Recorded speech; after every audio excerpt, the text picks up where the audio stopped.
ദേവി ശ്രീദേവി. അച്ഛനെന്ന് പറയാൻ കാര്യം എനിക്ക് 22 വർഷം മുമ്പാണ് ആ ഒരു കുടുംബത്തിൽ എന്നെ 5ാമത്തെ മകനായിട്ട് എടുത്തത്. അപ്പം അന്ന് അമ്മ പറഞ്ഞു, ഇനി വയലാറെന്ന് പറയണ്ട, അച്ഛനെന്ന് വിളിച്ചാൽ മതി. അപ്പം അങ്ങനെ എനിക്ക് പേര് വിട്ടു, മനു വർമ്മ. കൽപ്പനയാകും യമുന നദിയുടെ 2015 ഈ മോതിരം അമ്മ എനിക്ക് അയച്ച് ഇട്ട് തന്നാണ്. ഇതെന്തായിരുന്നു ഇതിൽ വയലാറെന്ന് എഴുതിയേക്കുന്ന അമ്മയും ചേട്ടനും എല്ലാം അച്ഛൻ്റെ മണ്ഡപത്തിൽ വെച്ച് മണ്ഡപത്തിൽ വെച്ച് എന്നെ അണിയിച്ചതാണ്. നീലാംസ്ട്രോങ് കാലുകുത്തുന്നതിന് മുമ്പ് വയലാറച്ചൻ കാലുകുത്തിയിട്ടുണ്ട് ചന്ദ്രനിൽ. അറിയാമോ കഥ?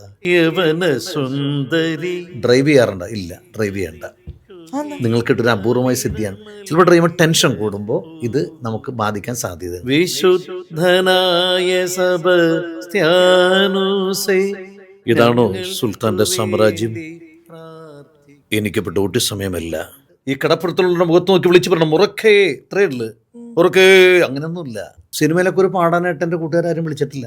പെട്ടെന്ന് ചിലർക്ക് തോന്നും, പെട്ടെന്ന് അങ്ങോട്ട് കയറി പ്രശസ്തനായി ഞാനല്ല, ഒറ്റ വീഴ്ചയായിരിക്കും അത്. എന്നാൽ നമ്മുടെ ഒരു കൂട്ടുകാരൻ മരിക്കുമ്പോൾ അയ്യോ ഞാൻ മരിച്ചില്ലല്ല എന്നാളെ ചിന്തിക്കാറുണ്ട്. കരിനീല കണ്ണുള്ള പെണ്ണെ. പാട്ട് കഴിഞ്ഞപ്പോൾ അദ്ദേഹം കണ്ണിങ്ങനെ നിറഞ്ഞിരിക്കുന്നു. എന്നോട് ഒരു മോനെ നന്നായിട്ട് പാടി. തരാനൊന്നുമില്ല എൻ്റെ കയ്യിൽ. എൻ്റെ കയ്യിൽ വീട്ടിലോട്ട് കൊണ്ടുപോകാൻ ഒരു 34 രൂപയുടെ ആട്ടപ്പൊടി ഉണ്ട്, തന്നാൽ മേടിക്കോ? നമസ്കാരം, ഞാൻ കൊച്ചിൻ മൻസൂർ.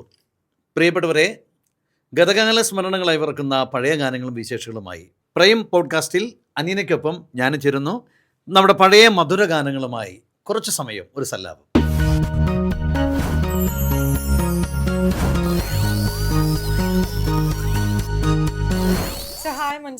ഓ, നമസ്കാരം. എന്തൊക്കെയുണ്ട് വിശേഷം? നല്ല വിശേഷം. ഇങ്ങനെ പ്രോഗ്രാമായിട്ട് പോണ്. ഇപ്പൊ നല്ല തിരക്കാണ്, ഇങ്ങനെ അവിടെ ഓടിക്കൊണ്ടിരിക്കുന്നു. സീസൺ ആണല്ലേ, ഇപ്പൊ തിരക്ക് സമയം. ഈ സ്ട്രീറ്റ് ഷോയിൽ എന്താണ് ഏറ്റവും ഇമ്പോർട്ടന്റ് ആയിട്ട് നമ്മൾ ചെയ്യണത്? നമ്മുടെ ഒരു കാലഘട്ടത്തിന്റെ സംഗീതം. അതായത് നമ്മളൊരു 60 മുതൽ 90 വരെയുള്ള ഈ 30 വർഷമാണ് മലയാളത്തിന്റെ ഏറ്റവും സുവർണ്ണ കാലഘട്ടത്തിന്റെ ഗാനങ്ങൾ. ഇപ്പം ഈ പ്രോഗ്രാം നമ്മൾ സാധാരണ ചെയ്യണ ഓഡിയൻസിനോട് ചോയ്സ് കൊടുക്കും. 2 പാട്ട് പാടിയ ശേഷം ഇനി നിങ്ങൾ ആവശ്യപ്പെടാൻ പറയും. അപ്പം അവർ ഓരോ സ്പോട്ടിലുള്ള പാട്ടുകൾ പറയും. കാലഘട്ടം ഞാൻ പറയാം 60 മുതൽ 90 ശേഷം സഞ്ചരിക്കരുത്. അതായത് 1960 to 1990. അപ്പോൾ ഈ പീക്ക് ടൈം എന്ന് പറഞ്ഞു കഴിഞ്ഞാൽ അവിടെ വയലാറന്റെ അച്ഛൻ പി ഭാസ്കരൻ മാഷ്, ONV sir, Sreekumara Thampi sir, മഹാരഥന്മാർ എഴുതിയിട്ടുള്ള ഏറ്റവും കൂടുതൽ ഗാനം. അതായത് ദാസേട്ടൻ്റെ ഒക്കെ ഏറ്റവും നല്ല ടൈം. ദാസേട്ടൻ, ജയേട്ടൻ ഇവരൊക്കെ അങ്ങോട്ട് തിരക്ക് പിടിച്ച് നിൽക്കുന്ന, പിന്നെ മാത്രമല്ല മലയാളികൾ ഏറ്റവും കേൾക്കാൻ ആഗ്രഹിച്ച ഗാനങ്ങൾ വന്ന വർഷമാണ്. അപ്പം അത് ഓഡിയൻസിന് ചോയ്സ് കൊടുക്കും. അവർ സ്പോട്ടിൽ പറയും ഇന്ന പാട്ട് പാട്. അപ്പൊ ചേട്ടനാണെങ്കിൽ അത് പെട്ടെന്ന് തന്നെ പാട്. നമുക്കറിയാം ഇപ്പൊ 10,000-ഓളം പാട്ട് ബൈഹാർട്ടാണ് ഇപ്പോഴും പഠിച്ചുകൊണ്ടിരിക്കുന്നത്.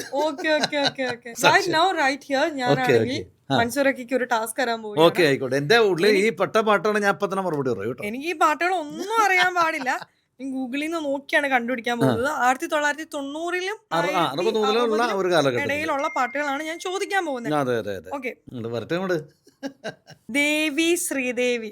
ദേവി ശ്രീദേവി തേടി വരുന്നു ഞാൻ നിന്ദേവാലയവാതിൽ തേടി വരുന്നു ഞാൻ. ഇത് 1964 എം കൃഷ്ണൻ നായർ സാറ് സംവിധാനം ചെയ്ത കാവ്യമേള എന്ന ചിത്രം.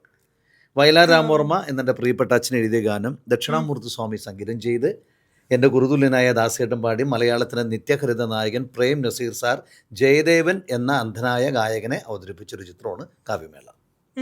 ദാസേട്ടൻ പാടി, നസീർ സാർ പാടി അഭിനയിച്ച ഗാനം. ഇനി അടുത്ത ക്വസ്റ്റ്യൻ. തുള്ളിയോടും പുള്ളിമാനെ. തുള്ളിയോടും പുള്ളിമാനെ 1968 പുറത്തിറങ്ങിയ കണ്ണൂർ ഡിലക്സ് ശ്രീകുമാർ തമ്പി സാർ എഴുതിയ ദക്ഷിണാമൂർത്തി സ്വാമി സംഗീതം ചെയ്ത് നമ്മുടെ ഈ മാസം 9-ാം തീയതി നമ്മളിന്ന് വിട പറഞ്ഞു പോയ പ്രിയപ്പെട്ട ഗായകൻ ജയചന്ദ്രൻ ജയേട്ടൻ പാടി Prem Nazir sir CID officer തിരുമേനി എന്ന കഥാപാത്രത്തെ അവതരിപ്പിച്ചൊരു ചിത്രം. ഓ, അടിപൊളി. ഓക്കെ, എന്നാ എന്നെ വേറൊരു കാര്യം കൂടെ ചോദിക്കാനുള്ളത്. കൽപ്പനയാകും യമുന നദിയുടെ കരയാ. ഇപ്പോൾ 100ാം ജന്മശതാബ്ദി ആഘോഷിക്കുന്ന നമ്മുടെ പ്രിയപ്പെട്ട പി ഭാസ്കരൻ മാഷ് സംവിധാനം ചെയ്ത ഡോക്ടർ എന്ന ചിത്രം. ആ ചിത്രത്തില് പ്രിയപ്പെട്ട പി ഭാസ്കരൻ മാഷ് എഴുതിയ, ദേവരാജൻ മാഷ് സംഗീതം ചെയ്ത് ദാസേട്ടനും P സുശീലാമ്മയും ചേർന്ന് പാടിയ ഗാനം. സത്യൻ മാഷും ഷീലാമ്മയുമാണ് ഇത് പാടി അഭിനയിച്ചത്. ഇതെങ്ങനെയാണ് ഇത്രയും കാര്യങ്ങൾ തലക്കകത്ത്? അത് ദൈവത്തിനോട് ചോദിക്കണം. ദൈവാനുഗ്രഹമാണ്, നമ്മുടെ കഴിവല്ല. ദൈവാനുഗ്രഹം. മെമ്മറി റീകളക്ട് ചെയ്യാൻ വേണ്ടിട്ട് പിന്നെയും പ്രാക്ടീസ് പഠിക്കും എന്നുള്ളത് പിന്നെ പാട്ട് നമ്മൾ ഡെയിലി പ്രാക്ടീസ് ചെയ്യണമല്ലോ. സംഗീതം നമ്മൾ പഠിച്ചെന്ന് പറഞ്ഞിട്ട് കാര്യമില്ല, നിരന്തരമായ പ്രാക്ടീസ് വേണം അതിന്. അപ്പൊ ഓരോ പാട്ടുകളും ഇപ്പൊ 10,000-ലധികം പാട്ടുകൾ പഠിച്ചിട്ടുണ്ടെന്ന് പറഞ്ഞു, ദിവസവും ഇങ്ങനെ പ്രാക്ടീസ് ചെയ്തുകൊണ്ട് പ്രോഗ്രാമിന് പോകുമ്പോൾ ഏതാണ് നമുക്ക് ചോദിക്കണമെന്ന് അറിയാൻ പറ്റൂല, മുൻവിധിയിലല്ല ഏതായിരിക്കും പറയണത്. അപ്പൊ അങ്ങനെ വരുമ്പോൾ നമുക്ക് കൺഫ്യൂഷൻ ആവൂലേ, അപ്പൊ ഏതാണ് പെട്ടെന്ന് ഏതാളാണ് ചോദിക്കുന്നത്. സാറിന് ഏതിലാണ് മറ്റേ ഗിന്നസ് ഇപ്പൊ റെക്കോർഡിൽ വന്ന് 20 മണിക്കൂർ ബൈഹാർട്ട് പാടി. ബൈഹാർട്ട് പാടിയാണ് ആദ്യത്തെ റെക്കോർഡ്. പിന്നെയാണ് ദാസേട്ടൻ്റെ 81ാം പിറന്നാളിന് ദാസേട്ടൻ പാടി 81 പാട്ട് 8 മണിക്കൂർ ബൈഹാർട്ട് പാടി. പിന്നെ മറ്റേനേക്കാളപ്പുറം വയലാർ രാമവർമ്മ എന്നെ അച്ഛൻ.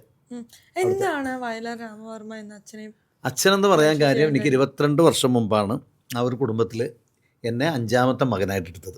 അതെങ്ങനെയാണ് ആ ഒരു സ്റ്റോറി? അത് സ്റ്റോറി എന്ന് പറഞ്ഞാൽ ചെറുപ്പത്തിലെ അച്ഛൻ്റെ ഒക്കെ പാട്ട് പാടിയാണ് ഞാൻ സ്റ്റേജിലെത്തിയത്. പിന്നെ അച്ഛൻ്റെ പാട്ട് ബൈഹാർട്ടാക്കി. അപ്പോൾ ഒരിക്കലും മനസ്സിനൊരാഗ്രഹം, ഞാൻ ജീവിച്ചിരുന്നപ്പോൾ അച്ഛനെ ഏകദേശം 47ാമത്തെ വയസ്സിൽ മരിച്ചു. അന്നൊക്കെ ഞാൻ ചെറുപ്പമാണ്. അച്ഛനെ അവിടെ വീടായിട്ട് കണക്ട് ചെയ്യണമെന്ന്. അങ്ങനെ ഒരിക്കലും ഒരു 10-20 വർഷം മുമ്പ് ഞാനവിടെ പോയി അമ്മയോട്ടും ചേട്ടനൊക്കെ ആയിട്ട് സംസാരിച്ചു. അവർ ഇതുപോലെ അച്ഛൻ്റെ പാട്ടുള്ളൂ, അപ്പോൾ ഞാനിതുപോലെ ബൈഹാർട്ട് പാടാൻ തുടങ്ങി. അപ്പം അന്ന് അമ്മ പറഞ്ഞു, ഇനി വയലാറെന്ന് പറയണ്ട, അച്ഛനെന്ന് വിളിച്ചാൽ മതി, ഇവിടുത്തെ 5ാമത്തെ മകന്. അപ്പം അങ്ങനെ എനിക്ക് പേര് വിട്ടു, മനുവർമ്മ. അപ്പം അവിടെ എനിക്ക് 3 സഹോദരന്മാർ. മൻസൂർ. അതെ മൻസൂർ നിന്ന് നേരെ മനുവർമ്മയിലേക്ക് വന്ന്. അപ്പോൾ അവിടെ എനിക്ക് എൻ്റെ പ്രിയപ്പെട്ട അമ്മ ഭാരതി തമ്പുരാട്ടി, എൻ്റെ ചേട്ടൻ വയലാർ ശരചന്ദ്രവർമ്മ, ചേട്ടൻ്റെ ഭാര്യ ശ്രീജയേച്ചി, ചേച്ചി അവർക്കൊരു മകള് സുഭദ്ര, അവർക്ക് ഞാൻ മനുമാമനാണ്. പിന്നെ 3 സഹോദരന്മാർ, ഇന്ദുലേഖ, യമുന, സിന്ധു. അത് ഇന്ദുലേഖ ചേച്ചിയുടെ ഹസ്ബൻഡ് മരിച്ചു, ചക്രായുധവർമ്മ മരിച്ചുപോയി. രണ്ടാമത്തെ യമുനേച്ചിയുടെ ഭർത്താവ് പ്രസാദവർമ്മ, സിന്ധുവിൻ്റെ ഭർത്താവ് കൃഷ്ണകുമാർ, ഞങ്ങൾ കൃഷ്ണ എന്ന് വിളിക്കുന്നു. അവർക്കൊരു മോള് മീനാക്ഷി. പിന്നെ യമുനേച്ചിക്ക് മക്കളില്ല. ഇപ്പോൾ സിന്ധു എന്ന് പറഞ്ഞ എൻ്റെ ഇളയ സഹോദരി കഴിഞ്ഞ 2020 ഞങ്ങളോട് വിട പറഞ്ഞു പോയി. അപ്പോൾ ഞങ്ങൾക്ക് അവിടെ ഒരുപാട് മക്കളുണ്ട്. ലയ ചേച്ചിക്ക് 2 മക്കൾ, രേവതി വർമ്മ, കവിത വർമ്മ. അപ്പോൾ ഇവർക്കെല്ലാവർക്കും ഞാൻ മനുമാമനാണ്. അപ്പോൾ വർഷങ്ങളായിട്ട് അച്ഛൻ്റെ ജന്മവാർഷികം ഒക്ടോബർ 27-ാം തീയതി. അന്ന് എൻ്റെ സംഗീത വിരുന്നാണ് അവിടെ. 4-5 മണിക്കൂർ അവിടുത്തെ ജനങ്ങൾക്ക് വേണ്ടി അച്ഛൻ്റെ പാട്ട് പാടുക. അപ്പോൾ ഗിന്നസ് ബുക്കിൻ്റെ 2009 ഞാൻ പാടിയത്. അതായത് 253 പാട്ട് പാടിയിൽ 178 പാട്ടും അച്ഛൻ്റെ പാട്ടായിരുന്നു. അത് ഉദ്ഘാടനം ചെയ്ത എൻ്റെ അമ്മയായിരുന്നു, അമ്മയും ചേട്ടനുമായിരുന്നു. മണിക്കൂറുകളോളം അമ്മ അവിടെ ഇരുന്ന് പോയി. അത് കഴിഞ്ഞ ശേഷം അച്ഛൻ്റെ പാട്ട് 101 പാട്ടാണ് 10 മണിക്കൂർ പാടിയത്. 2015 ഈ മോതിരം അമ്മ എനിക്ക് അയച്ച് ഇട്ട് തന്നാണ്. ഇതിൽ വയലാർന്ന് എഴുതിയേക്കുന്ന അമ്മയും ചേട്ടനും എല്ലാം അച്ഛൻ്റെ മണ്ഡപത്തിൽ വെച്ച് എന്നെ അണിയിച്ചതാണ്.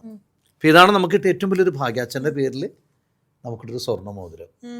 അപ്പം അതാണ് ആ കുടുംബത്തിൽ എനിക്കിപ്പോൾ അച്ഛനാണ് എന്തുണ്ടെങ്കിലും അച്ഛൻ്റെ പാട്ടിലൂടെ. അതെ ഒരുപാട് അനുഗ്രഹം എനിക്ക് അച്ഛൻ്റെ പാട്ടിലൂടെ കിട്ടുന്നത്, നിരന്തരം കിട്ടിക്കൊണ്ടിരിക്കുന്നു, ഇപ്പോഴും കിട്ടുന്നു.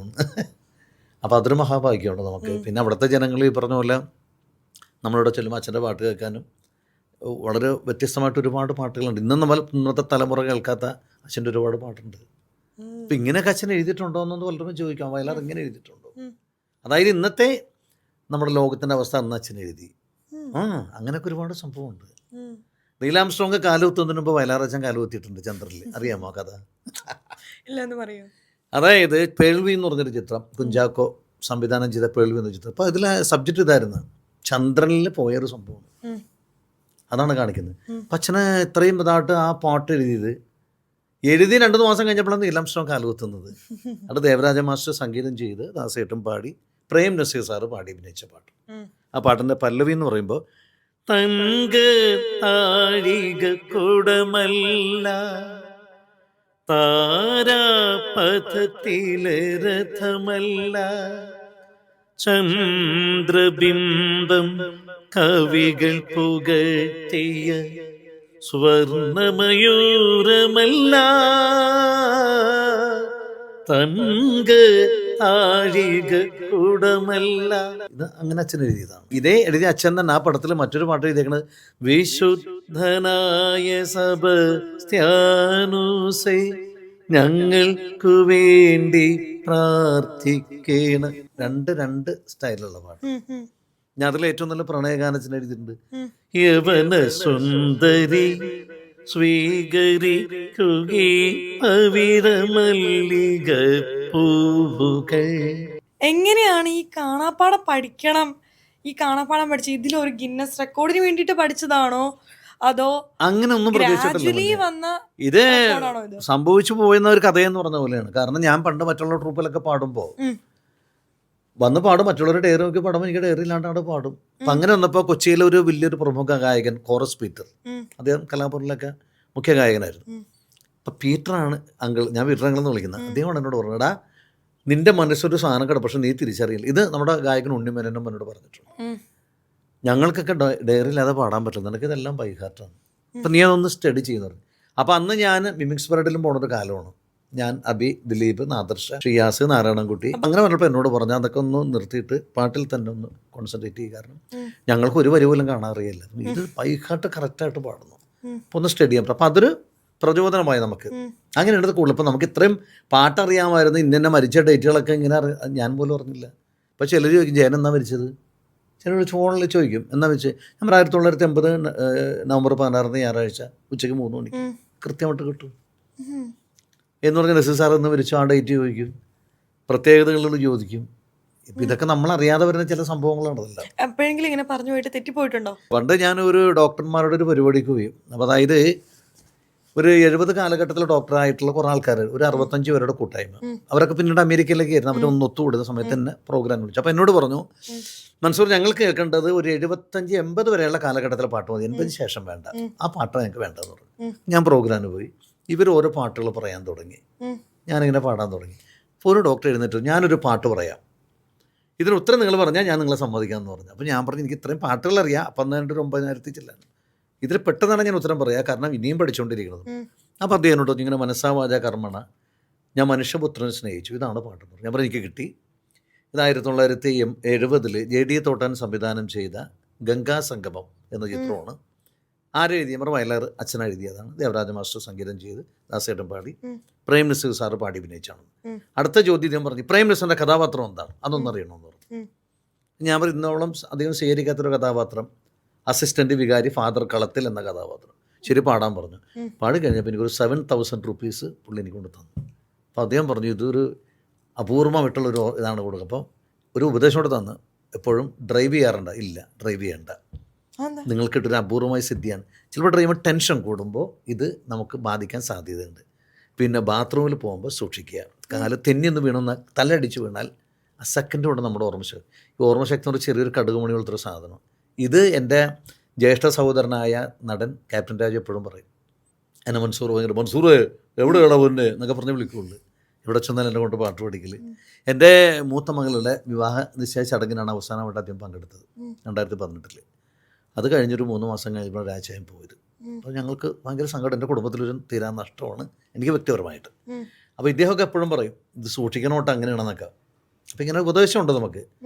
അപ്പോൾ ഇതെല്ലാം നമുക്ക് മറക്കാത്ത ചില അനുഭവങ്ങൾ, അങ്ങനെ ഓരോ വേദിയിലും പല പല അനുഭവങ്ങൾ നമുക്ക് കിട്ടിയിട്ടുണ്ട്. അപ്പോൾ ഇക്ക എൻ്റെ അടുത്ത് ആദ്യം പറഞ്ഞിട്ടുണ്ടായിരുന്നു, ഇക്ക പഴയ കാലത്ത് മിമിക്സ് പരേഡിന് പോയിട്ടുണ്ടായിരുന്നു. അതിലാണെങ്കിൽ ദിലീപ് ചേട്ടനും പിന്നെ നാദർഷയ്ക്കും ഒക്കെ വന്നിട്ടുണ്ടായിരുന്നു. അപ്പോൾ അവരുടെ കൂടെയുള്ള ഒരു ജേണി എങ്ങനെയുണ്ടായിരുന്നു? അത് ഒരു 92, 93, 94 കാലഘട്ടത്തിൽ ഞങ്ങളിങ്ങനെ കൊച്ചിൻ സാഗർ, ആദ്യം ഞാനും ഇന്നത്തെ സംവിധായകൻ റാഫി മക്കാട്ടിൽ, റാഫി, പിന്നെ മൺമറഞ്ഞു പോയ കലാഭവൻ അനീഫ്, പിന്നെ സംവിധായകൻ മക്കാട്ടിൽ, ഞങ്ങൾ 4 പേരായിരുന്നു ആദ്യം. പിന്നെ അതിനുശേഷം അതിൽ കുറേ പേരാണ് ഒഴിഞ്ഞു പോയി. കുറേ പേരൊക്കെ ഇപ്പോൾ അനീഫ് പോയി. ഇപ്പോൾ എൻ്റെ അടുത്ത സുഹൃത്ത് ഇപ്പോൾ കഴിഞ്ഞ ദിവസം മരിച്ചുപോയ ഷാഫി, അടുത്ത സുഹൃത്തുക്കളായിരുന്നു, കുറേ പേര് പോയി. അപ്പോൾ അതിനുശേഷം പിന്നെ കൊച്ചിൻ ഓസ്കാറിൽ ഞാൻ, അബി, നാദർഷ, അരവിന്ദാക്ഷക്കുറുപ്പ്, റൊണാൾഡോ പൊയ്യ, ആൻ്റണി വഴക്കുളം. അതിനുശേഷം കൊച്ചിൻ സാഗർ എന്നൊരു പുതിയ ട്രൂപ്പ് അബി തുടങ്ങി. അപ്പോൾ ഞാനായിരുന്നു എൻ്റെ ലീഡർ. അന്ന് ദിലീപ്, അബി, നാദർഷ, നാരായണൻകുട്ടി, ഷിയാസ്, സന്തോഷ്, നന്ദു പൊതുവള, റോജി, ഇത്രയും പേരായിരുന്നു. അത് നല്ല എൻ്റെ കൂട്ടത്തിൽ ഞങ്ങളുടെ നൗഷാദ് എന്ന് പറയുക ഏറ്റവും ജൂനിയർ, ഞങ്ങളൊരു നൗഷാദും ഉണ്ടായിരുന്നു. ഞങ്ങൾ ഇത്രയും പേരായിരുന്നു. അതൊരു 2-3 വർഷം ഒന്ന് ഈ മിമിക്സ് പരേഡിൻ്റെ ഒരു പുഷ്കല കാലമായിരുന്നു, ഡെയിലി പ്രോഗ്രാം. അത് ഭയങ്കര രസകരമായിട്ടുള്ള കുറേ അനുഭവങ്ങളായിരുന്നു. എല്ലാ ആർട്ടിസ്റ്റുകളും ഒന്നിനൊന്നും വെച്ച് വരുന്നത്.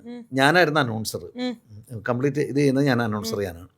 ദിലീപ് വന്ന ഇന്നസെൻറ്റിനെ അതിമനോഹരമായിട്ട് അവതരിപ്പിക്കും. നാദർഷ ഈ ദിലീപും കൂടെ ഒരു ഇന്നസെൻറ്റിൻ്റെ ഒരു കുമ്പസാര പ്രോഗ്രാം ഉണ്ട്, അത് ഭയങ്കര വരുന്നു. ഇന്നസെൻ്റ് അച്ഛനായിട്ട് ദിലീപ് ഒരു ഓഹയൊക്കെ ഇട്ടപ്പോൾ നാദർഷ കുമ്പസരിക്കാൻ വേണ്ടി വരുന്നു. അതൊക്കെ അന്നത്തെ ഹൈലൈറ്റ് ക്യാരക്ടറായിരുന്നു.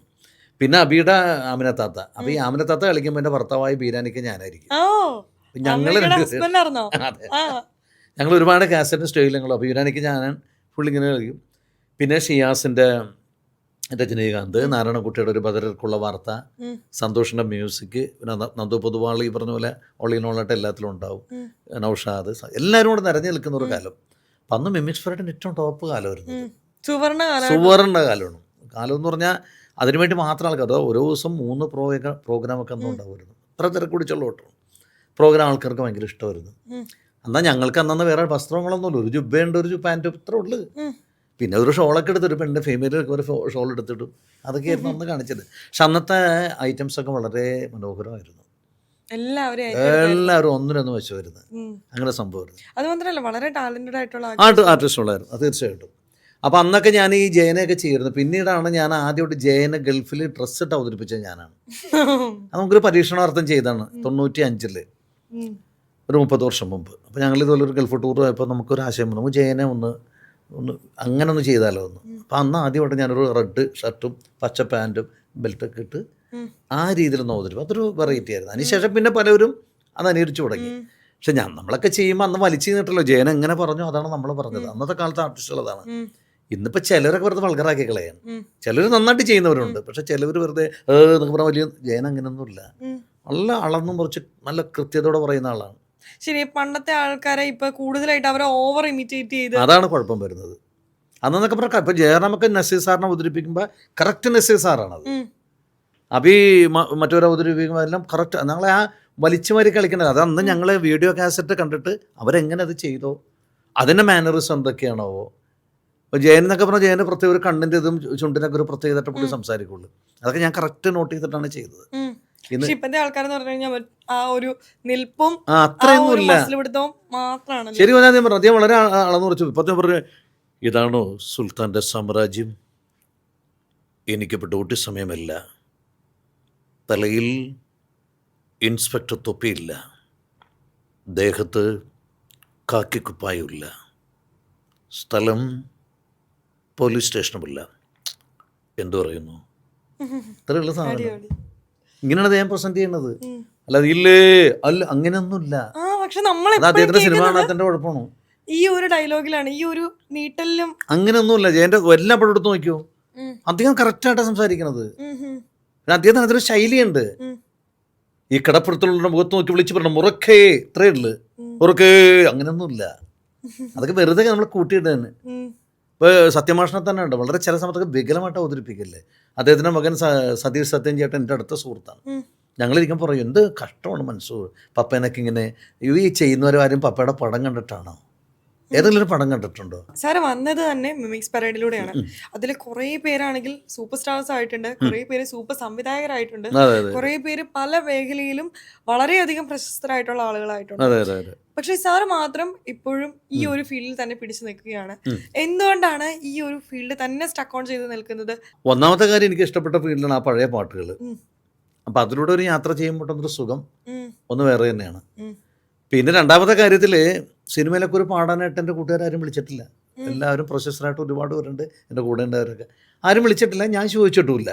നമുക്ക് പരാതികളില്ല അതിന്. ആരും വിളിച്ചില്ല. എന്നാൽ നമ്മൾ നിത്യനെ കാണാൻ, സ്റ്റേജിൽ കാണാം, സംസാരിക്കുകയൊക്കെ പോവൊക്കെ ശരിയാണ്. എന്നാൽ എൻ്റെ പടത്തിനൊക്കെ ഒരു പാട്ട് തരാം എന്ന് അവരാരും വിളിച്ചിട്ടില്ല.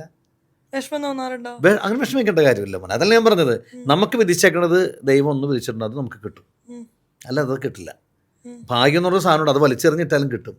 അല്ലാത്തത് ഒട്ടും നമുക്ക് വരാൻ പോകുന്നു. ഇപ്പം എനിക്ക് സംബന്ധിച്ചാൽ നമുക്ക് ഇതായിരിക്കും നമ്മുടെ ദൈവം കാണിച്ചു തന്നത്. പക്ഷെ അതിലൂടെ ഞാൻ സംതൃപ്തനാണ്. ആ ഒരു പ്രോഗ്രാമിലൂടെ ആ നല്ല പാട്ടുകൾ ജനങ്ങൾക്ക് എത്തിക്കാൻ പറ്റി, ഒരുപാട് റെക്കോർഡുകൾ നേടാൻ പറ്റി. എൻ്റെ 2 പെൺമക്കളെ ഞാൻ പഠിപ്പിച്ചു, 2 പ്രൊഫസർമാരായി. അതിനേക്കാളപ്പുറം എനിക്ക് 2 നല്ല മരുമക്കളെ കിട്ടി. മകനാക്കാനൊക്കെ ഒരാൾ എഞ്ചിനീയർ, ഒരാൾ ഡോക്ടർ, പിന്നെ എനിക്കൊരു കൊച്ചുമോള്. എൻ്റെ വീടെല്ലാം ഒരു കുഴപ്പമില്ല, അവരൊക്കെ സെറ്റിലായി. അപ്പോൾ തിരിഞ്ഞു നോക്കും എനിക്ക് വിഷമമില്ല, പക്ഷേ സന്തോഷമുണ്ട്. കാരണം ആ നല്ല പാട്ടുകൾ, ആ പഴയ പാട്ടിന് ഈ തലമുറക്ക് കൊടുക്കാനുള്ള ഒരു ദൗത്യത്തിലാണ് ഞാൻ നടക്കുന്നത്. അത് ആരെങ്കിലും ഒരാൾ ഏറ്റെടുക്കാൻ വേണ്ടേ? അപ്പോൾ നമ്മൾ ചെന്ന് പാടുമ്പോൾ ഇങ്ങനെ പാട്ടുകളൊക്കെ ഉണ്ടായിരുന്നു. ഇപ്പോൾ ഇനി പറയാൻ ചിലപ്പോൾ അതൊരു ഭാഗ്യമായിരിക്കും. ഇപ്പോൾ എറണാകുളം കലൂർ ഒരു വേദിയിൽ 13 വർഷം എനിക്ക് പ്രോഗ്രാം, അതായത് തുടർച്ചയായിട്ട് 13 വർഷം ഒരു വേദി പാടാന്ന് പറഞ്ഞാൽ ഒരു ഗായകന് കിട്ടുന്ന ഏറ്റവും വലിയ അങ്ങനെ. അത് ഇപ്പോൾ അടുത്ത മാസം 5-ാം തീയതി 13ാമത്തെ വർഷം ഞാൻ പാടുന്നു. അതുപോലെ പാലയിലുള്ളൊരു കരൂർ ക്ഷേത്രം രാമപുരം, അവിടെ 11 വർഷം ഒരാളെ തന്നെ വിളിക്കാന്ന് പറയുമ്പോൾ എന്താണെന്ന് മനസ്സിലാക്കണേ, ആ പാട്ടിൻ്റെ മഹത്വം, ആ പഴയ പാട്ടുകൾ ആസ്വദിക്കുന്നതുകൊണ്ടാണ്. അപ്പോൾ ചിലപ്പോൾ അത് നമ്മുടെ ഒരു ഭാഗ്യമായിരിക്കും. മറ്റുള്ളവർക്ക് കിട്ടുമോ ഇല്ല എനിക്കറിയില്ല. എന്നാൽ നമ്മൾ വിഷമിച്ചിട്ട് കാര്യമില്ല. ഇപ്പോൾ നമ്മൾ നന്മയാണ് എപ്പോഴും ജനങ്ങളോട് പറയുള്ളൂ, മറ്റവന് കിട്ടി എനിക്കിട്ട്. എന്നാൽ നമ്മുടെ ഒരു കൂട്ടുകാരൻ മരിക്കുമ്പോൾ അയ്യോ ഞാൻ മരിച്ചില്ലല്ല എന്നാളെ ചിന്തിക്കാറുണ്ട്. അപ്പം അങ്ങനെ ചിന്തിച്ചാൽ മതി. അവന് മറ്റു വലിയ ആളായി, ഞാനതുകൊണ്ടായില്ല. അപ്പം നമ്മൾ ചിന്തിക്കേണ്ടത് നമ്മളെയൊക്കെ താഴെയുള്ളവരൊക്കെ ചിന്തിക്കുക, അത് വെച്ച് നോക്കാം നമ്മൾ മുകളിലാണ്. അങ്ങനെ ചിന്തിച്ചാൽ കുഴപ്പമില്ല. വ്യാമോഹം പാടില്ലെന്നാണ് ഞാൻ. ശരിയാണ്, അവരെക്കാളും കുറേ അപ്പോൾ നമുക്ക് അങ്ങനെ കിട്ടും. മറ്റവനൊക്കെ കിട്ടാത്ത എനിക്ക് കിട്ടിയല്ലോ എന്നുള്ള ചിന്ത നമുക്കുണ്ടെങ്കിൽ ഒരിക്കലും ഉണ്ടായി. പിന്നെ ഭാഗ്യം എപ്പോഴാണെന്ന് പറഞ്ഞതെന്ന് വെച്ച് കഴിഞ്ഞാൽ അത് വന്നിരിക്കും, അല്ലാത്തൊരു വരില്ല. ഇപ്പോഴും എത്രയോ നടന്മാർ, ഇപ്പം നമുക്കറിയാം വിൻസെൻ്റ്, സുധീർ, ഇപ്പോൾ രാഘവൻ ചേട്ടനൊക്കെ ഒരു കാലത്തെ ഹീറോയായിരുന്നു. ഇന്ന് നമ്മൾ അദ്ദേഹത്തെ ആരെങ്കിലും ഓർക്കുന്നുണ്ടോ? അദ്ദേഹം തിരുവനന്തപുരത്തുണ്ട്. മധുസാറ് 92 വയസ്സായി. ഇത് കാലഘട്ടത്തിന് ചിലർ നിറഞ്ഞു നിൽക്കും, ചില സമയത്ത് പോവും, ചിലർ അതുപോലെ തന്നെ നിൽക്കും. അതാണ് സിനിമ. പിന്നെ മറ്റൊരു കാര്യം, ഇതിൻ്റെ പ്രധാന ഘടകമെന്ന് പറഞ്ഞാൽ അഹങ്കാരം ഇല്ലാത്തൊരു മനസ്സുണ്ടാക്കുക. ഇതൊരു വലിയൊരു സന്ദേശമാണ് ഞാൻ പറയുന്നത്. ഞാൻ എന്തൊക്കെയാണെന്നൊരു തോന്നൽ എപ്പം നമ്മുടെ മനസ്സിൽ കയറിയോ അവിടെ നമ്മുടെ തകർച്ച ആരംഭിച്ചു. നമ്മളൊന്നുമല്ല, എല്ലാം ദൈവം തരുന്ന ഭിക്ഷയാണെന്നുള്ള ചിന്ത ഉണ്ടെങ്കിലാണ് ഒരിക്കലും നമുക്ക് അഹങ്കാരം ഉണ്ടാവില്ല. അപ്പം അങ്ങനെ വരുമ്പോൾ മരണം വരെ വലിയ കുഴപ്പമില്ലാണ്ട് അങ്ങോട്ട് പോവാം.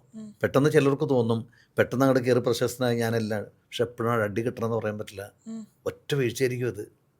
അപ്പോൾ യേശുക്രിസ്തു പറഞ്ഞൊരു വാക്കുണ്ട്, നീ എത്രത്തോളം ഉന്നതനാവോ അത്രത്തോളം വിനീതനാകുക.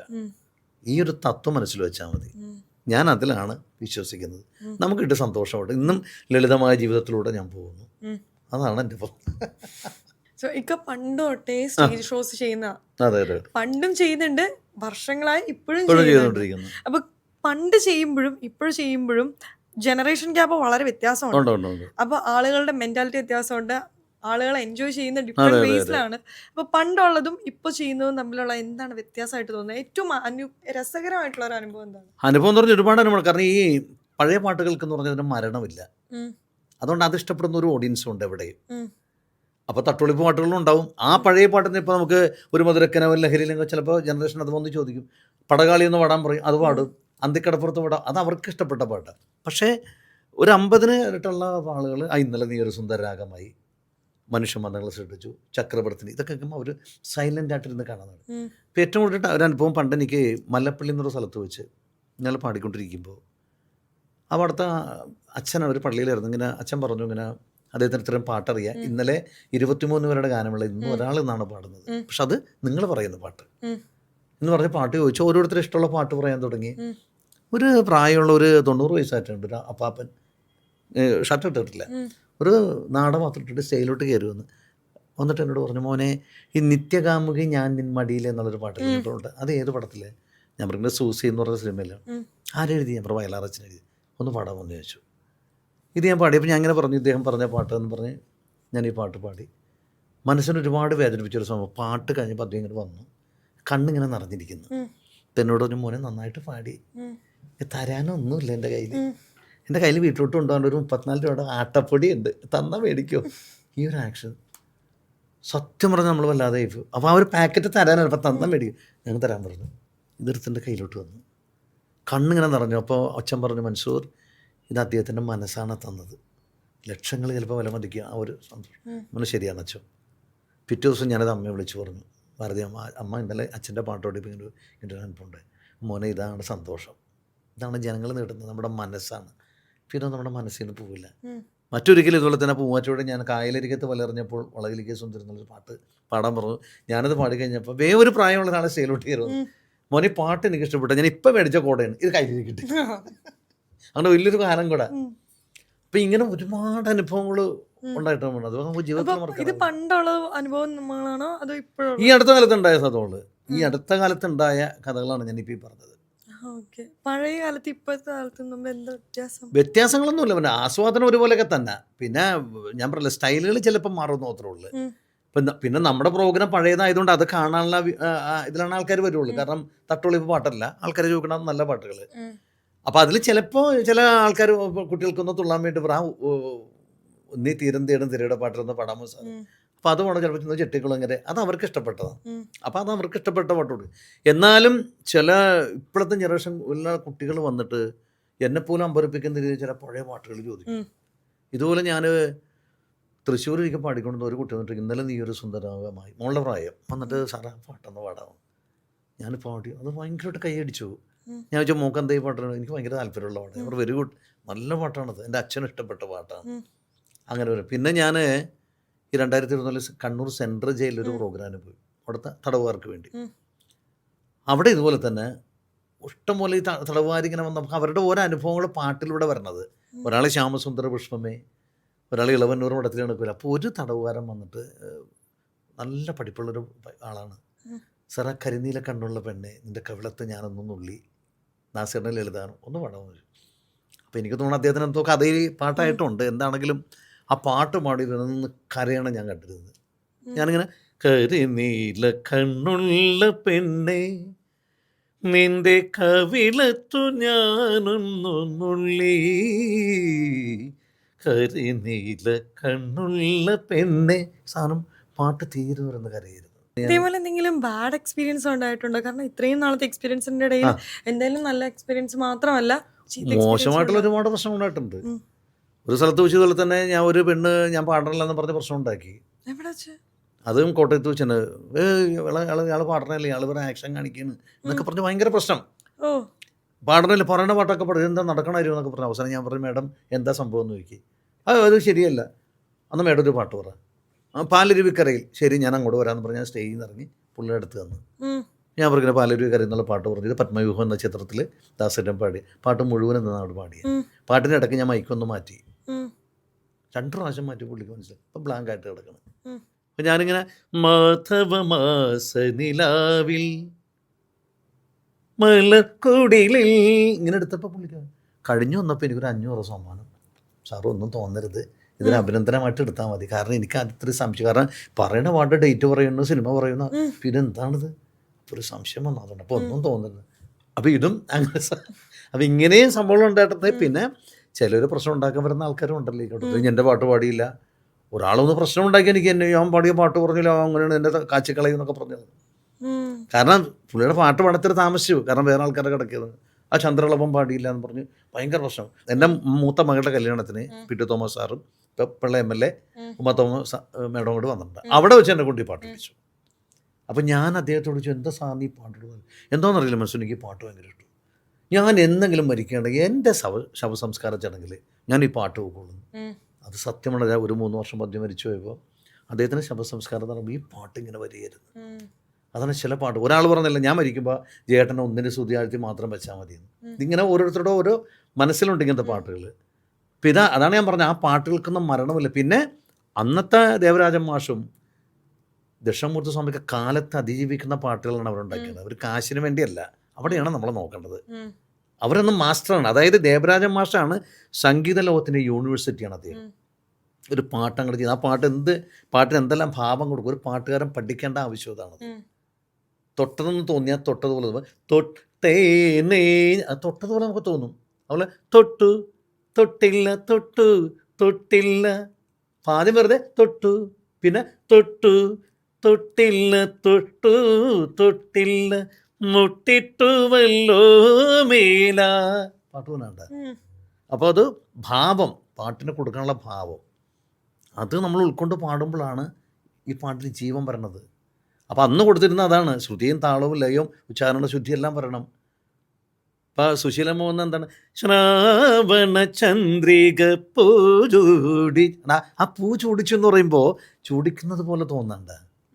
അതാണ്, അതൊക്കെയാണ് അവർ. അപ്പോൾ സുശീലാമ്മ ഇവരൊക്കെ സത്യം പറഞ്ഞാൽ, ഇപ്പോൾ ജേട്ടനും ഞാനും കൂടെ ഒരിക്കൽ കൂടിയപ്പോൾ എന്നെ ഒരുപാട് അനുഗ്രഹിച്ച് ജേട്ടൻ. ഇന്നും എൻ്റെ ജീവിതത്തിൽ മറക്കാനാവില്ല. അതുകൊണ്ട് ഞാൻ അദ്ദേഹത്തിൻ്റെ മരണ സമയത്ത് കാണാൻ പോയില്ല. എന്തുകൊണ്ടല്ല, മനസ്സനുവദിക്കണില്ല ആ രൂപത്തിൽ ചേട്ടനെ കാണേണ്ടത്. കാരണം ഇതുപോലെ ഞാൻ ഇരിക്കണ പോലെ മണിക്കൂറോളം ഞാനും ചേട്ടനോട് ഇരുന്നപ്പോൾ എന്നോട് പറഞ്ഞു, എൻ്റെ ചില വ്യത്യസ്തമായ പാട്ടൊന്ന് പഠിക്കേ.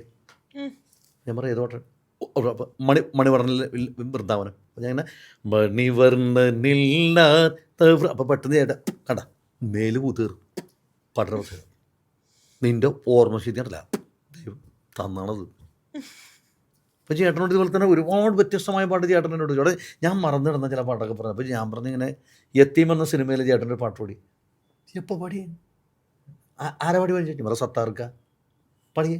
അപ്പോൾ ഞാനിങ്ങനെ നീലമേഘ മാളികയിൽ പാലുളി, ദൈവം എൻ്റെ തലയിൽ എന്തിരിക്കണം.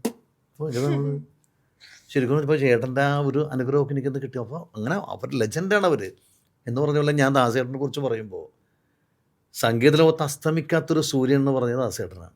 ഇനി ഒരു ജന്മമില്ല. ഇനി ദാസേട്ടന് പകരമൊന്നുമില്ല. ഞാനെപ്പോഴും പറയും ദൈവത്തിൻ്റെ സ്വരം തൊണ്ടയിലേക്ക് വെച്ചെടുത്ത് ഭൂമിയിലേക്ക് ഇറക്കിയ ഗാനഗന്ധർവൻ ദാസേട്ടൻ. എനിക്കിട്ട പേരാണ് മനപ്പാടം മൻസൂർ. എന്തെങ്കിലും പറയും ആ മനപ്പാടത്തിന് വിളിച്ചാടാ. അപ്പം അന്ന് ഇതുപോലത്തെ ദാസേട്ടൻ എനിക്ക് ആ പൈസയൊക്കെ തന്നു. അത് അതാണ് നമ്മുടെ ജീവിതത്തിൽ നമ്മൾ ഒരിക്കലും പ്രതീക്ഷിക്കാത്തൊരു ഭാഗ്യമുണ്ട്. എന്തെങ്കിലും ദാസേട്ടനെ കാണണം, പറ്റുമെങ്കിൽ ഒരു ഫോട്ടോ എടുക്കണം. ഇതാണ് നമ്മുടെ ചെറുപ്പത്തിൽ. ആ ദാസേട്ടൻ നേരിട്ട് വന്ന് തൻ്റെ പോക്കറ്റിൽ നിന്ന് 2500 രൂപയും ക്യാഷ് അവാർഡും ശില്പവും തന്ന് എന്നെ അനുഗ്രഹിച്ചു. അപ്പം നമുക്ക് കിട്ടിയത്. അപ്പം അന്ന് ദാസേട്ടൻ പറഞ്ഞു, മോനെ അത് ഇത്രയും പാട്ടുകൾ കാണാതെ പാടാന്ന് പറഞ്ഞാൽ ഈശ്വരൻ തന്നൊരു വരദാനം. എനിക്കൊരു പാട്ട് പോലും കാണാതെ പാടാനറിയില്ല. പാട്ടെന്ന് പറയുമ്പോൾ നമ്മുടെ മനസ്സിൽ എത്രത്തോളം സ്ഥായിയായിട്ട് പാടുമ്പോഴാണ് അത് കേൾക്കുന്നവർക്ക് എത്രത്തോളം ഭംഗിയായിട്ട് ആസ്വദിക്കാൻ സാധിക്കുള്ളൂ. സംഗീതത്തിൽ ജാതിയില്ല, മതമില്ല, ഒന്നുമില്ല. അപ്പോൾ എന്തായാലും മോൻ ഗിന്നസ് ബുക്കിൽ ഇതൊക്കെ ദാസേട്ടൻ്റെ ഇതൊക്കെ കിട്ടാമെന്ന് പറഞ്ഞാൽ ഈശ്വര കടാക്ഷം. അതുപോലെ നമ്മുടെ അർജുന മാസ്റ്റർക്കെല്ലാം നമ്മൾ ഒരുപാട് പ്രോത്സാഹിപ്പിച്ചിട്ടുണ്ട്. മകനെ പോലെ തന്നെ കണ്ട ആളാണ് അർജുന മാസ്റ്റർ. ഇപ്പോൾ ലെജൻഡായിട്ടുള്ള ഇവരുടെ എല്ലാം പാട്ടുകൾ നമ്മൾ വേദിയിൽ പാടുക എന്ന് പറയുമ്പോൾ അതൊരു ഭാഗ്യമാണ്. ഒരു അർജുന മാസ്റ്റർ എടുത്ത ഇതുപോലൊരു കഥയുണ്ടായി. മാഷ് ഞാനിരിക്കുമ്പോൾ ഇങ്ങനെ മാഷിൻ്റെ പാട്ടുകൾ പറയും. അപ്പം ഞാനിന്ന് പാടും. അപ്പം ഞാൻ മാഷ് മാഷ് ഒരു അപ്പോൾ എന്നോട് പറഞ്ഞു, ഞാൻ പണ്ടൊരു പാട്ട് ചെയ്തിട്ടുണ്ട്, എല്ലാത്തിനും അറ്റൻഡ് ദ് എന്ന് പറഞ്ഞാൽ നിർത്തണം എന്ന് പറഞ്ഞു. എല്ലാത്തിനും അറ്റൻഡ്. അപ്പോൾ ഞാൻ പറഞ്ഞ മാഷ് എനിക്ക് മനസ്സിലായ പാട്ട് ഏത് പടത്തിലാണ് മോനെ? ഞാൻ പറഞ്ഞ നിറമാല എന്ന് പറഞ്ഞ പടത്തിലാണ്. ആരും എഴുതിയത്? യൂസഫ് അലി കേച്ചേരി സാർ. ഒന്ന് പഠിക്കേ. അപ്പോൾ എൻ്റെ പാട്ടിൻ്റെ പ്രത്യേകത കണ്ണീരിൻ കവിതയിതേ കരകവിയും കഥനമിതേ വേർപാടിൻ വേദിയിതേ വേദനതൻ വേദമിതേ. ഇതെല്ലാം ഇങ്ങനെ നിർത്തുന്ന ഒരു ഭാഗം ഉണ്ടാകും. അപ്പോൾ മാഷ എപ്പോഴും മാഷ ഒരിക്കലും എഴുതി എന്ന് പറഞ്ഞു, ഇതിങ്ങനെ മലയാളത്തിൻ്റെ സംഗീതത്തിന് തുറന്ന പുസ്തകമാണ്. അപ്പം ഇവരുടെ എല്ലാം അനുഗ്രഹമാണ് മൂലം നമുക്ക് കിട്ടിയ ഏറ്റവും വലിയൊരു സൗഭാഗ്യം. ഈ ഒരു അനുഗ്രഹം മൂലമാണ് ഇപ്പോഴും നിൽക്കുന്നത്. സത്യം സക്സസ് ആയി. സത്യമായിട്ട് ഇപ്പോഴും നമ്മുടെ ജീവിതം എന്ന് പറയുന്നത് ആ പഴയ പാട്ടുകൾ തന്നെയാണ്, ഒരു സംശയമില്ല. പണ്ട് നിങ്ങളുടെ ഒരു ടൈമില് കൂടുതലും നമ്മൾ ഗാനമേളയായിരുന്നു ചെയ്തുകൊണ്ടിരുന്നത്. അതെ അതെ. പക്ഷെ ആ ഒരു ട്രെൻഡ് ഒക്കെ കംപ്ലീറ്റ്ലി ചേഞ്ച് ആയി. ഇപ്പൊ നമ്മൾ കൺസേർട്സ് ആണ് ചെയ്യുന്നത്. അതെ അതെ. ആ കൺസേർട്സിൽ ഉണ്ടാകുന്ന കുറേ നെഗുണ്ട്, അതേപോലെ തന്നെ ഒത്തിരി നല്ല കാര്യങ്ങളും അതിൽ നടക്കുന്നുണ്ട്. ചേട്ടൻ ഇത് കാണുമ്പോൾ എന്താ തോന്നാറുള്ളത്? എനിക്ക് പറയുന്ന പറഞ്ഞാൽ എല്ലാ കലക്കും അതിനായിട്ടുള്ള സ്ഥാനങ്ങളുണ്ട്. പക്ഷേ കലാകാരന്മാർ എപ്പോഴും ശ്രദ്ധിക്കേണ്ട കാര്യം, പ്രത്യേകിച്ച് പാട്ടുകാർ, ഒരു പാട്ട് വേദി പാടണമെന്നുണ്ടെങ്കിൽ പ്രത്യേകിച്ച് പഴയ പാട്ട്, അതാണ് ഞാൻ എടുത്ത് പറയാൻ കാരണം. ഒരു 300 പ്രാവശ്യം ആ പാട്ട് കേൾക്കണം. 1-2 കേട്ടാൽ പോരാ. 300 പ്രാവശ്യം അത് കേട്ടെങ്കിൽ മനസ്സിൽ കയറ്റെങ്കിലും ഇട്ട് പാടാൻ അത് നമുക്ക് പാടാൻ പാടില്ല. 10 പ്രാവശ്യം കേട്ടുകൊണ്ട് പാട്ട് പാടും, പാട്ട് പഠിക്കാം. പക്ഷെ പന്നിരുത്തി പാടരുത്. കാരണം ഓരോ പാട്ടിൻ്റെ സത്തും നമ്മൾ അറിയണമെന്നുണ്ടെങ്കിൽ ശരിക്കും പഠിക്കണം. അപ്പോൾ എത്ര വട്ടം നമ്മൾ പാടിയതിനേക്കാൾ വരുത്, എത്ര വട്ടം അത് കേട്ടെന്ന് മനസ്സിലാക്കണം. കാരണം ചില പാട്ടിൻ്റെ ആ ഭാവതലങ്ങൾ നമ്മൾ അറിയണം. ഇക്കൊക്കെ എന്താണെങ്കിലും സ്റ്റേജിൽ ലൈവ് ആയിട്ടിരുന്ന് പാട്ട് പാടുകയാണ് ചെയ്യുന്നത്. പക്ഷെ ഇപ്പൊ എന്ന് പറഞ്ഞു കഴിഞ്ഞാൽ എല്ലാവരും ട്രാക്ക് വെക്കുകയാണ് ചെയ്യുന്നത്. എന്നിട്ടും വലിയ എമൗണ്ട് മേടിച്ച് കോൺസെർട്ട് വെക്കുകയും ചെയ്യും. പക്ഷെ നമ്മുടെ സൈഡ് എന്ന് പറഞ്ഞു കഴിഞ്ഞാൽ അങ്ങനെയല്ല. നമ്മളൊരു എമൗണ്ട് മേടിച്ചിട്ടുണ്ടെങ്കിൽ അത് കറക്റ്റ് ആയിട്ട് തീർച്ചയായിട്ടും തന്നെ പാട്ട് പാടുകയാണ് ചെയ്യുന്നത്. ഇപ്പൊ എന്ന് പറഞ്ഞു കഴിഞ്ഞാൽ കൊള്ള പൈസക്ക് അത് പല ബിസിനസ് മൈൻഡിലെ മോനെ. പക്ഷെ ഞാൻ പറയാം, നമ്മളെ വിളിക്കുന്ന ആ പഴയ പാട്ട് കേൾക്കാനാണ്. നമ്മളതനുസരിച്ച് ന്യായമായ പൈസ, ഒരിക്കലും കൊള്ളത്തിലതല്ല, ന്യായമായ പൈസ മേടിച്ചുകൊണ്ട് ആ നല്ല പാട്ടുകൾ കൊടുക്കുക. അപ്പോൾ എന്നോട് പറയും ഇവിടുത്തെ പാട്ട്, ഞാൻ പറഞ്ഞു അത് എന്നെ വിളിക്കേണ്ട, അതിന് ആളുകളുണ്ട് ഇഷ്ടം പോലെ, ഞാൻ എൻ്റെ ഒരു രീതിയിൽ പോവുകയാണ്. അപ്പോൾ അതിലേക്ക് ഇത് കലർത്തണ്ട. എന്നെ വിളിക്കണ നമ്മൾ 60 മുതൽ 90 ഉള്ള പാട്ടുകൾ തീർച്ചയായിട്ടും ഞാൻ നിങ്ങൾക്ക് തരാം, നിങ്ങൾ ആവശ്യപ്പെടുന്ന പാട്ടുകൾ തരാം. പിന്നെ ഞാനത് പറഞ്ഞു, ഇന്ന് പല കുട്ടികളൊക്കെ പഠിക്കാൻ വരും. ചിലപ്പോൾ പഠിക്കാൻ വരുമ്പോൾ കുട്ടികൾക്ക് പെട്ടെന്ന്, ഇവരെക്കാൾ കൂടുതൽ രക്ഷകർത്താക്കൾക്ക് പെട്ടെന്ന് പഠിക്കണം. ഒരിക്കലും ഒരു കുട്ടിയുടെ അമ്മ എന്നെ വിളിച്ചിട്ട് പറയും, ദേവരാജ മാഷിൻ്റെ പാട്ട് ഒരു 5 എണ്ണം സാറൊന്ന് പഠിപ്പിച്ചു കൊടുക്കണം ഒരു ദിവസം, എത്ര വേണം തരാം. അപ്പം ഞാൻ പറഞ്ഞു, ആദ്യം മാഡം ദേവരാജ മാഷ ആരാണെന്നൊന്നും മനസ്സിലാക്ക്. അദ്ദേഹത്തിൻ്റെ 5 പാട്ടൊക്കെ ഒരു ദിവസം പഠിക്കണമെന്ന്. ഞാനൊക്കെ ഒരു പാട്ട് പഠിച്ചിട്ട് എത്രയോ നാളുടെ പ്രാക്ടീസിൻ്റെ ശേഷമാണ് വേദി പാടുന്നത്. കാരണം അത്രയും സത്ത് ആ പാട്ടിലുണ്ട്, എന്തോരം കാര്യങ്ങൾ ചെയ്യാനുണ്ട്. ആ പാട്ടിനെ നമ്മൾ വികലമാക്കാൻ പാടില്ല. അദ്ദേഹം ഓരോ സ്കൈലിലും ഇത്രയിൽ കിടക്കണം, ഇത്ര ഇതായിട്ട് ചെയ്യണമെന്നൊക്കെയുള്ള പാട്ട് കൃത്യതയോട് ചെയ്തിട്ടുണ്ട്. അതിന് ഇത്ര ഭംഗിയായിട്ട് നമ്മൾ പാടാൻ പറ്റിയില്ല, പാടാതിരിക്കുന്നതാണ് ബുദ്ധി. എങ്ങനെ പാടണം എന്ന് വെച്ചാൽ പാട്ട് ആ പാട്ടിൻ്റെ ആത്മാവ് എന്തായിരിക്കും? ഇപ്പോൾ ചില പാട്ട് ദാസേട്ടനൊക്കെ പാടി നമ്മൾ കണ്ണുനീർമുത്തുമായി കാണാനെത്തിയ കതിരു കാണാ കിളിഞ്ഞ, ഈ ഒരു കേൾക്കുന്നത് നമുക്കില്ലെങ്കിൽ കണ്ണുനീർമുത്തു ഇങ്ങനെ പാടി ഇങ്ങനെ ഇരിക്കും. അപ്പോൾ എന്താണ് പാട്ട്? അത് നമ്മുടെ ഉള്ളിലുണ്ടാവണം. ഇപ്പം ജയേട്ടൻ തന്നെ ഒരുപാട് കാലത്തിന് ശേഷം കല്ലായി കടവത്ത് കാറ്റൊന്നും മിണ്ടിയിലേ മണിമാരൻ വരുമെന്ന് ചൊല്ലി, എത്ര മന്ദഹാസമാണത്. മധുമാസരാവിൽ വെൺചന്ദ്രനായി ഞാൻ അരികത്തു നിന്നിട്ടും കണ്ടില്ലേ. അപ്പോൾ നമ്മൾ ശരിക്കും നമ്മൾ സുഖിച്ച് പാടാൻ ശ്രമിക്കണം. അത് ദുഃഖാനമാണെങ്കിലും പ്രണയഗാനമാണെങ്കിലും നമ്മളിലുള്ളിലുണ്ടായിരിക്കണം പ്രണയം. അതിൽ ആ ഫീലിൽ പാട്ട് പാടണം. ഇപ്പം നമ്മൾ ദേവദാരു പൂത്തു ആ ഒരു വികാരം, ആ പ്രണയത്തിൽ ഒരു ചെറിയൊരു വിഷമം ഉണ്ട് അവിടെ. അതാണ് നമ്മൾ ഉൾക്കൊണ്ടത്. ഏത് മൂഡിലാണ് ഇത്രയും മനോഹരമായിട്ട് പാട്ടുകളൊക്കെ പാടാൻ പറ്റുന്നത് എന്ന് ഞാൻ വിശ്വസിക്കുന്നു. കാരണം അത് സംഗീത സംവേദനം എന്താ ഉദ്ദേശിച്ചതെന്ന് വെച്ച് കഴിഞ്ഞാൽ അതുപോലെ നമ്മൾ പാടിയില്ലെങ്കിൽ പാട്ടില്ലല്ലോ. ഇപ്പോൾ സ്വാമി എന്നോട് പറഞ്ഞ എന്താണ്, നമ്മൾ എന്ത് സംഗീത സംവിധാനം വരുന്നോ നിങ്ങളുടെ കയ്യിലൊന്നും ഇടണ്ട, അതിലുള്ളത് പാടണം.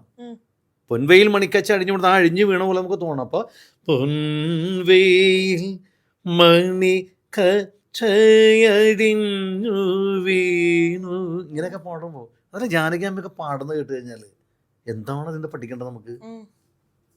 നാഥ നീ വരൂ കാലൊച്ച കേൾക്കുവാൻ കാതോർത്തു ഞാൻ, അവിടെയെല്ലാം എന്തോരം നോട്ടുകളാണ് വരുന്നത്.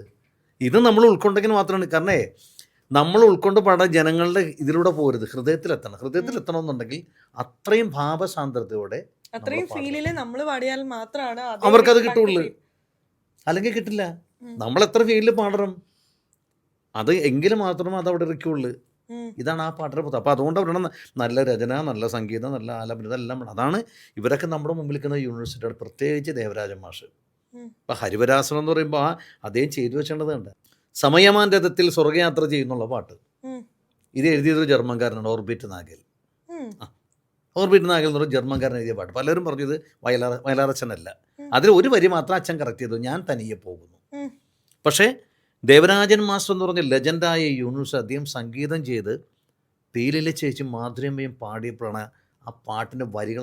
കാരണം അതിൽ സമയമാ രഥത്തിൽ ആ ഫീലുണ്ട്. രാത്രിയിൽ ഞാൻ ദൈവത്തിൻ്റെ കൈകളിൽ ഉറങ്ങുന്നു, അപ്പോഴും എൻ രഥത്തിൻ്റെ ചക്രം മുൻപോട്ടോടും. കണ്ടാ ആ ഫീൽ അതിൽ വരും. അതുകൊണ്ടാണ് ആ ജർമ്മൻകാരൻ എഴുതിയ പാട്ട് ഇന്നെല്ലാവർക്കും സുപരിചിതമല്ലേ. സമയമാൻ രഥത്തിന് വെച്ച് ആർക്കറിയാൻ പാടില്ലാത്തത്? ആരെഴുതിയത് ഇന്നും ആർക്കും അറിയില്ല. സംഗീതം ചെയ്ത ദേവരാജ മാഷ് അറിയില്ല, ഓർബിറ്റ് നാഗലെ പോലും അറിയില്ല. അതാണ് ആ സംഗീതത്തിൻ്റെ ഗുണം. ദേവരാജ മാഷൊക്കെ നമ്മളെ പഠിപ്പിച്ചേണ്ടതെന്ന് ഒരു വരിയിൽ എന്താണ് അദ്ദേഹം കൊടുത്തേക്കണത്, വെള്ളമാണോ അമ്മയാണോ ഏതാണെന്നുള്ളത്. നിറകുടം തുളിയുമ്പോൾ ആ നിറകുടം തുളുമ്പുന്നത് പോലെ തോന്നും. പത്മതീർത്ഥമേ ഉണരൂ എന്ന് പറഞ്ഞ സാറിൻ്റെ പത്മതീർത്ഥ, ആ പത്മതീർത്ഥമേ ഉണരൂ, ആ ഉണരുന്നതിൻ്റെ പോ. അതുപോലെ കാലത്തെ ഉഷാകിരണങ്ങൾ പുൽകി ആ പുൽകിയത് പോലെ തോന്നും. ദേവരാജ മാഷ വിരലുണ്ടാൻ പാടില്ലേ. അപ്പോൾ ഇപ്പം പാരിജാതം തിരുമേരി അത്ര വേണതിന് പാരിജാതം തിരുമേരി ദൂര ഇങ്ങനെയൊക്കെ വേണേ വേണ്ട. അത് ഇതിനുള്ള കഴിവ് അദ്ദേഹത്തിനുണ്ട്, പക്ഷെ അധികം വേണ്ട. പാരിജാണ്ട അത്ര മതി, അതത്ര സോഫ്റ്റ് ആയിട്ടുണ്ട്. മാണിക്ക വീണയുമായന്മാൻ വേണ്ട ഇങ്ങനെ കിടക്കും അത്. അപ്പം ഇതൊക്കെ മനസ്സിലാക്കി നമ്മൾ ആ പാട്ട് കേട്ട് അതിൻ്റെ വ്യാപ്തി അറിഞ്ഞ് പാടണം. പാട്ട് 35 തരം തട്ടുദോശ എന്ന് പറഞ്ഞ പോലെ പാട്ട് പാടാം, പക്ഷെ പാട്ടിന് ആത്മാവ് അറിഞ്ഞ് പാടണം. അതാണ് സത്യം. അപ്പോൾ ഞാൻ കുട്ടികളോട് പറയുന്നതാണ്, നിങ്ങൾ പാട്ട് പഠിക്കണം, ശരിക്കും കേൾക്കണം. 365 പ്രാവശ്യം ഈ പാട്ട് കേട്ടിട്ട് വേദി പാടാൻ പാടില്ല, അല്ലാതെ പാടരുത്. ഇതാണ് ഞാൻ കൊടുക്കുന്ന ഉപദേശം. ഇക്ക 2024 വരെ കുറേ റെക്കോർഡ്സ് നേടിയിട്ടുണ്ട്.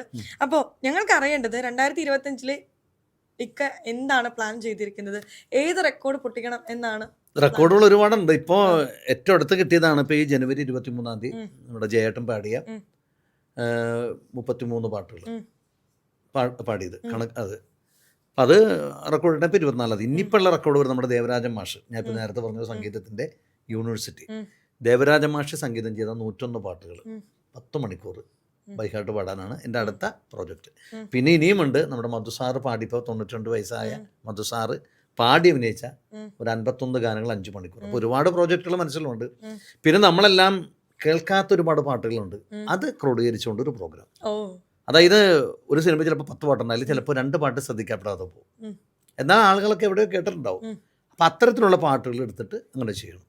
അപ്പോൾ ആളുകൾ ശ്രദ്ധിക്കാത്ത പാട്ടുകൾ അതെ അതെ മനസ്സിറക്കിയിലൂടെ പിന്നെയും ഒന്നുകൂടെ ആളുകളുടെ ഇടയിൽ. ഞാൻ പറഞ്ഞില്ല, നമ്മൾ പോലും അറിയാത്ത ചില കഥകളുണ്ട്. ഇപ്പോൾ ഞാൻ പറഞ്ഞു, ഇപ്പോൾ ഒരിക്കൽ ഒരിടത്ത് ജനനം ഒരിടത്ത് മരണം എന്നുള്ള പാട്ട് നമ്മൾ എപ്പോഴും കേൾക്കാറുണ്ട്. അപ്പോൾ ഒരിക്കലും ഒരു റിയാലിറ്റി ഷോ ഒന്ന് എന്നെ വിളിച്ചു. അത് ആ പാടി വിളിച്ച നടനാരാണ്. അപ്പോൾ ഇന്നുള്ള എന്നോട് ആരും ചോദിച്ചിട്ടില്ല, പലരും ചോദിച്ചിട്ടുമില്ല. പാട്ട് പ്രശസ്തമാണ്, പക്ഷെ അത് പാടി അഭിനയിച്ച് നീങ്ങളും അറിയാം. പാട്ട് പാടി പഴയ കാലത്ത് MLA ആയിരുന്നു, നടനും MLAയുമായ കാമ്പിശ്ശേരി കരുണാകരൻ അവർകളാണ് ഇത് പാടി അഭിനയിച്ചത്. പക്ഷെ അദ്ദേഹത്തെ പലർക്കും അറിയാം, എല്ലാവരും അദ്ദേഹമാണെന്ന് പലർക്കും അറിയില്ല. അപ്പം അങ്ങനെ നമ്മളറിയാത്ത ഒരുപാട് കഥകളുണ്ട് ഇതിൽ, നമ്മൾ പോലും അറിയാത്ത കഥകൾ. ഇക്ക വിചാരിക്കുന്ന പോലെ തന്നെ 2025 കുറേ റെക്കോർഡുകളുടെയും കുറേ സ്റ്റേജ് ഷോസിൻ്റെയും കുറേ സന്തോഷങ്ങളുടെയും കുറേ ഹാപ്പിനെസിൻ്റെയും മാത്രം വർഷമാവട്ടെ എന്ന് ഞങ്ങൾ എല്ലാവരും പ്രാർത്ഥിച്ചു. Yes, we are going to wind up this Prime podcast with Cochin Mansoor. So this is me, MC Nina, signing off from Prime Podcast. Bye bye to all. Thank you so much, everyone.